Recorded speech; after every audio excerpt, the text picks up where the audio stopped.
కార్తీక మాసంలో విశిష్ట మహర్షి జనక మహారాజుకు కార్తీక సోమవార వ్రతం గురించి ఈ విధంగా తెలిపారు. ఈ సోమవార వ్రత విధి 6 రకాలుగా ఉంది. ఉపవాసము, ఏకభుక్తము, నక్తము, ఆయుచితము, స్నానము, తిలాదానము. మొదటవది ఉపవాసము.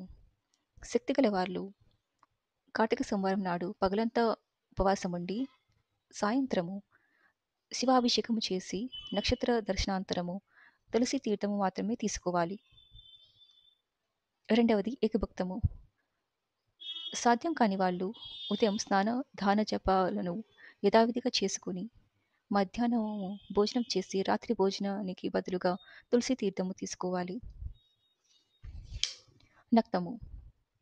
పగలంతా ఉపవాసించి రాత్రి నక్షత్ర దర్శనం తర్వాత భోజనమును గాని ఉపాహారమును గాని స్వీకరించాలి.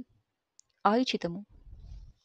భోజనానికి తాము ప్రయత్నించకుండా ఎవరైనా వారికి వారుగా పిలిచి పెడితే మాత్రమే భోజనం చేయడం ఆయుచితము.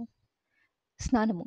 పైవాటికి వీటికి శక్తి లేని వాళ్ళు సమంత్రక స్నాన జపాదులు చేసినప్పటికీ చాలును. తిలాదానము.